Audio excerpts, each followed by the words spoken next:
Salve a tutti ragazzi, ben trovati su Kristal Cross Gaming. Allora, ho deciso di cominciare a fare un po' di questi video perché secondo me è una bella esperienza da vivere insieme, ovvero le, tra virgolette, reaction a dei trailer con annessa analisi o a delle cose che escono. Nella fattispecie oggi voglio cominciare con una cosa che è stata presentata alla GDC 2023, ovvero la nota fiera dell'elettronica dello sviluppo di videogiochi che si è tenuta di fatto poche ore fa.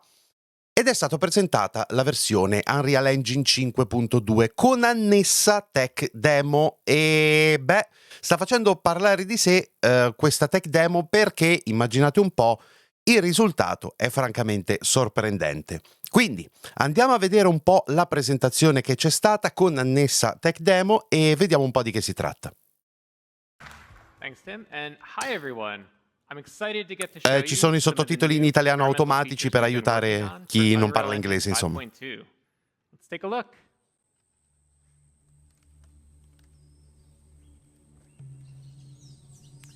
All right, so last year, we added several new features to the engine to support foliage rendering, and the Fortnite team used those features to ship Battle Royale Chapter 4. At the same time, Jacob over there and the team at Quixel we're experimenting with what's possible for photoreal foliage environments, as well as testing out the latest functionality that we've been building for Unreal Engine. So, Jacob's here with us today in the Unreal Editor. Let's explore the environment. And what better way to do that than off-roading? And what better way to off-road than in a Rivian R1T?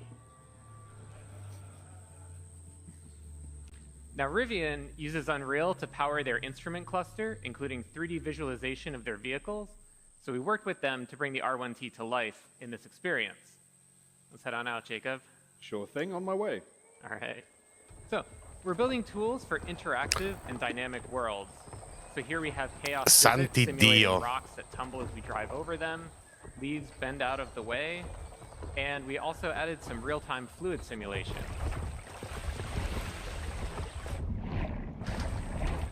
We worked with the team at Rivian to set up Unreal's Chaos vehicle model to simulate the suspension of the truck and how the electric motors drive each individual wheel. Chaos also simulates how the tires compress and deform, and Meta Sounds enabled the team to precisely resynthesize the sounds of the electric motors and mix them with the ambisonics of the jungle.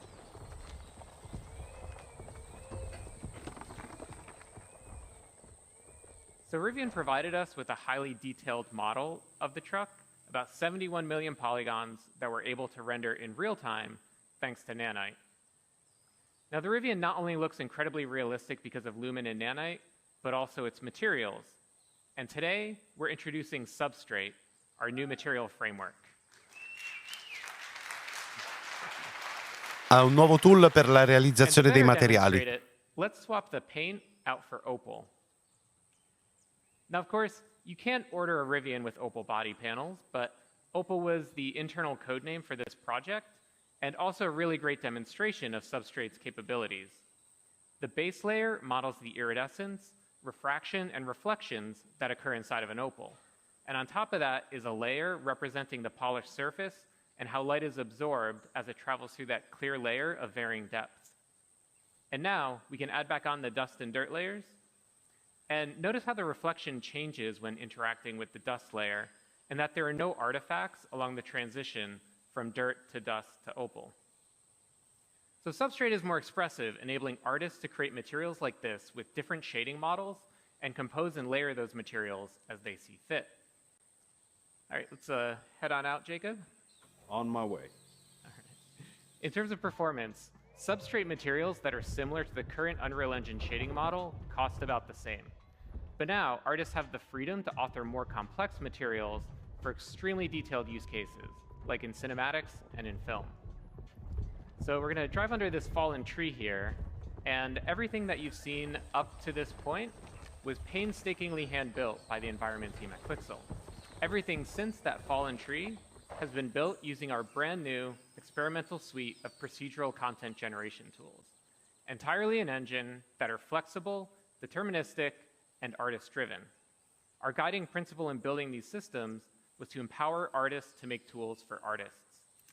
So Jacob's going to go ahead and add a procedural assembly to the world. And the cool thing is that it communicates Thank you. Yeah. Pretty cool. Ok, forse questa potrebbe essere la cosa più importante fatta finora, tra le cose che abbiamo visto. So let's say a designer comes by, wants to direct the player to drive to the left. Jacob can simply move the assembly to the right, and everything updates to accommodate that change. Game design is iterative, so let's say the designer comes back, wants to give the player the choice of going left or right again. Jacob can simply move the assembly back over. Now, the artist who created this assembly also added some additional handles that Jacob can use to art direct where rock slides occur. Allows him to customize the piece a little bit more, make it a little easier for the Rivian to drive by. So we started by handcrafting that original part of the level to set the visuals and art direction for the entire piece, and then built out procedural tools that allowed the team to create a much larger play space much more quickly. Now let's see how we can use these procedural tools to make larger sweeping changes to the environment. So Jacob, let's start by removing some of the trees in this area. Absolutely, that's easy enough actually. All right, a little too much. Let's add some trees back in. Okay. And let's also add in some cliff formations, give it a little bit more variability. So the procedural systems are all deterministic. As Jacob is experimenting with different sets of input parameters, once he finds a set that he likes, he can always go back to it and get out exactly the same results. And the procedural systems aren't just placing trees and rocks, but also fog cards, bugs, birds, everything that's needed to bring this environment to life. And everything that you've seen here works at scale. This environment is 4 kilometers by 4 kilometers. If we hide all of the procedural elements, we can see that original hand-built area about 200 meters by 200 meters. We believe that there will always be the need for hand-building environments, so we design these procedural systems to be tools for artists that work in concert with hand-built content. Both Substrate and the new procedural tools will be available in experimental form in 5.2. And everything you've seen here is running in the Unreal Editor in real time on a developer machine with an Intel 13900K CPU and NVIDIA RTX 4090 GPU. So Jacob, thanks for being here and helping us out today. Thank you very much, Nick, for having me. It's been a pleasure. Allora ragazzi, paradossalmente la cosa che più mi ha sorpreso è proprio quest'ultima che hanno mostrato. Ovviamente la nuova versione della Real Engine 5.2 ha una capacità di creare delle cose di un realismo veramente allucinante, ma questo l'avevamo già visto nella presentazione della Real Engine 5 originaria. Probabilmente ve la ricordate, quella cosa un po' Lara Croft, un po' Uncharted, di quella ragazza che andava a esplorare, ok, esatto, quella tech demo lì di cui tanto si è parlato. Quindi questa qua aggiunge dei nuovi strumenti, tipo quella cosa dei materiali è veramente figa. Però la cosa che più mi ha sorpreso è proprio questo tool procedurale, perché dà la possibilità a uno sviluppatore di partire da un qualcosa che è stato realizzato custom esattamente come l'artista ha voluto e sulla base di questo generare tutto uno spazio e soprattutto di poterlo manipolare con estrema facilità.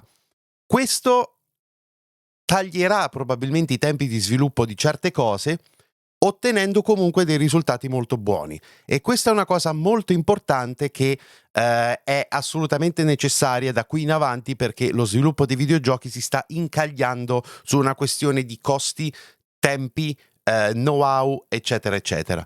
Perciò è un qualcosa di veramente figo, questo qui, e secondo me è molto più rivoluzionaria quest'ultima cosa che abbiamo visto rispetto a quanto di fotorealistico è stato mostrato, senza nulla togliere a quanto figa è per esempio il nuovo tool sui materiali che è stato mostrato. Quindi fatemi sapere che cosa ne pensate voi ragazzi, come vi è sembrato questa presentazione.